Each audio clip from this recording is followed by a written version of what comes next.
Bonsoir à tous et bonsoir à toutes. Bienvenue dans Punchline ce soir sur CNews. À la veille des obsèques de la jeune Philippine, toujours autant de questions autour de ce meurtre horrible et de l'auteur présumé des faits qui se trouve en Suisse en attente d'être extradé vers la France. Dans la petite ville de Taverny, dans le Val d'Oise, c'est l'effroi puisque l'individu y avait déjà violé une jeune femme dans les bois en 2019.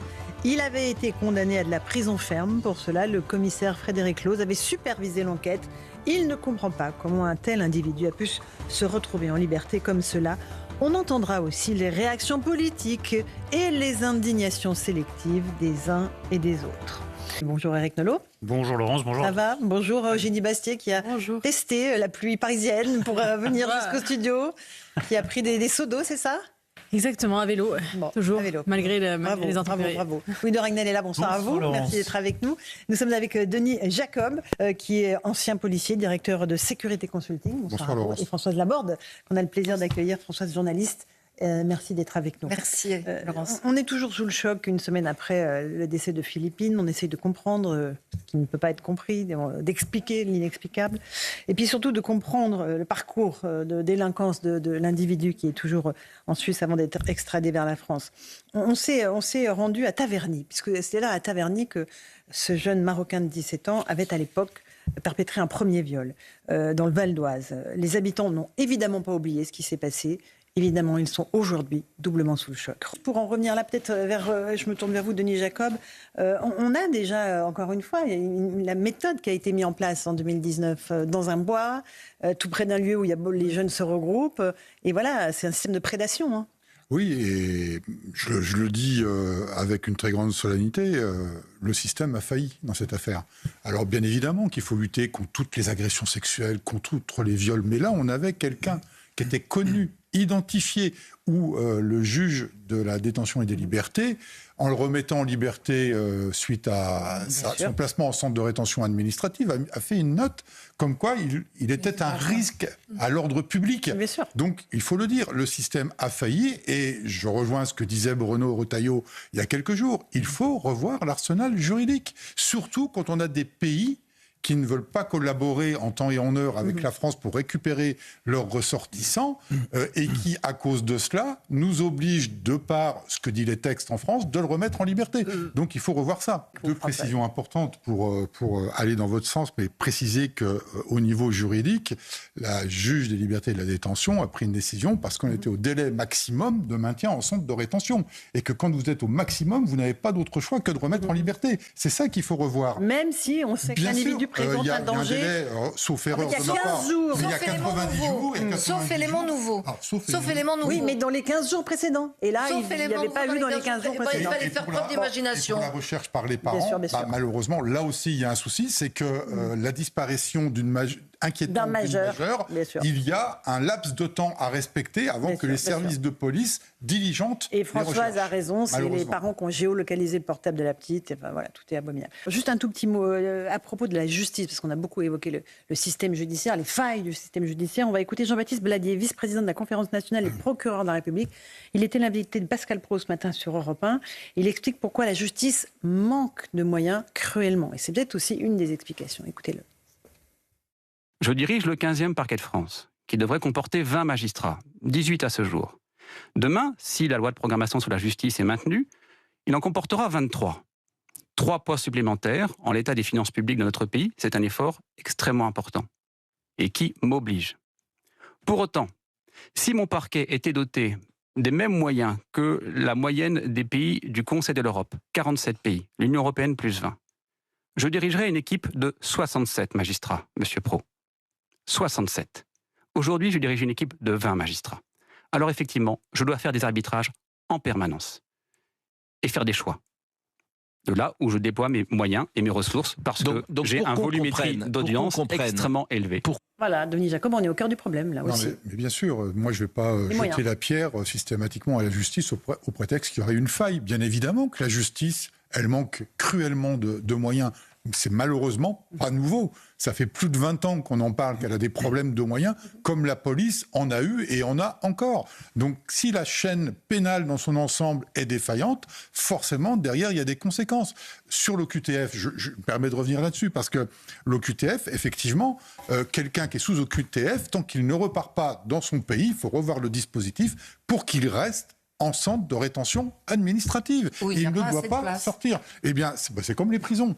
Surtout qu'ils ne peuvent pas rester assez longtemps. C'est le même débat. Le vrai sujet, c'est celui-là. Et si je peux me permettre très rapidement de rebondir aussi sur les propos politiques de la France Insoumise ou de Madame Rousseau pour les écologistes, moi, je relève quand même la réaction responsable d'Olivier Faure et de Fabien Roussel sur cette affaire qui a rejoint l'ensemble de la classe politique. Et aujourd'hui, on a des LFI qui réagissent 5 jours quasiment après le décès de Philippine, 5 jours après qu'on ait les éléments sur l'auteur du crime, et qui, parce qu'ils se prennent une salve sur les réseaux sociaux, commencent à réagir pour dire... Oui, avec un petit tweet de Mélenchon. Et je vais juste dire ce qu'a dit Fabien Roussel, parce que vous avez raison, il faut le dire. Il a dit « Philippine n'aurait jamais dû mourir. La loi existe, elle n'est pas appliquée. Un violeur est un criminel. Il aurait dû être surveillé. Ça n'a pas été fait. Il aurait dû être expulsé. Voilà. Ça n'a pas été fait. » Et il faut le souligner. Sinon, on va s'intéresser au sujet des OQTF, les obligations de quitter le territoire français. Pourquoi est-ce que la France est un des pays d'Europe où il y a le taux le plus bas d'exécution de ces OQTF? C'est-à-dire qu'on est aux alentours de 7 à 10%, quand dans toute l'Union européenne, on est aux alentours de 30%. Les explications de Noémie Hardy, et je vous passe la parole ensuite. Pourquoi le taux d'exécution des OQTF est 4 fois moins élevé en France qu'en Europe? Ce taux doit être corrélé au nombre d'OQTF délivrés par pays. La France arrive en tête.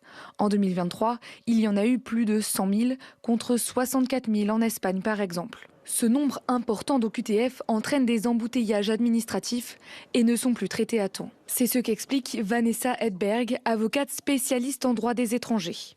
Quand elles reçoivent une OQTF, qui est basée sur la base d'un départ volontaire, elles ne partent pas, elles font un recours, le temps passe, c'est créateur de droits nouveaux, et quand on passe devant le tribunal administratif, on est tout à fait en mesure de pouvoir justifier que, par exemple, ils ont eu un enfant, qu'ils se sont mariés, qu'ils ont cotisé, qu'ils sont éligibles à un titre de séjour.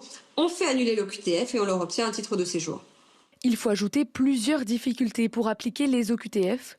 Selon la Cour des comptes, entre 20 et 30% des étrangers ne sont pas identifiés avec certitude, empêchant leur éloignement. Autre problème, le laissez-passer consulaire.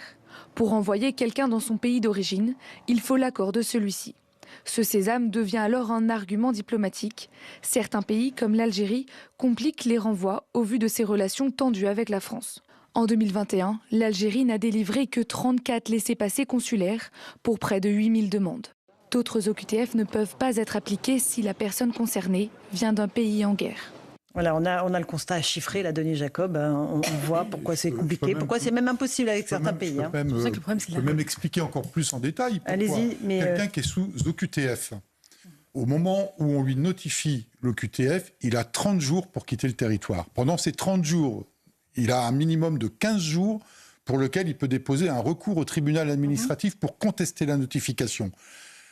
Quand le tribunal administratif se saisit de cela, il a, selon les situations des personnes qui font le recours, entre 6 semaines et 3 mois pour se prononcer.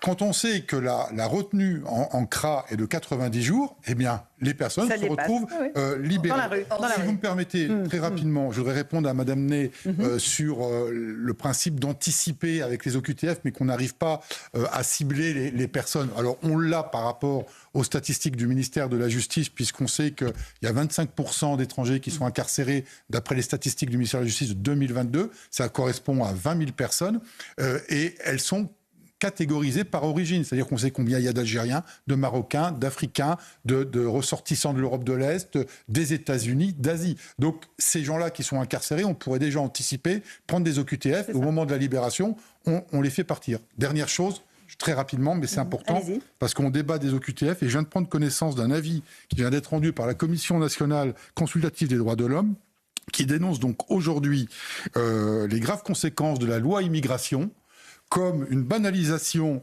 croissante de la xénophobie, et qui recommande de supprimer des OQTF de supprimer la notion de menace à l'ordre public comme fondement du maintien en rétention. Alors là, qui est pratiquement le seul recours qu'ont les juges. Les centres de rétention ils iront dire ça, malheureusement, à la famille de Philippine. Bien sûr. Non, mais quand on entend ce que nous dit Denis Jacob, on va rogner les seuls leviers qu'on a. Plus ses frontières. Voilà. Pardon, rapidement et après Louis. Très succinctement, mais parce que j'ai oublié de le dire, c'est que pendant que quelqu'un qui est sous OQTF fait un recours au tribunal administratif, on peut rien faire contre lui. Pendant que le tribunal administratif étudie, la notification de retour au pays est suspendue. Bien sûr.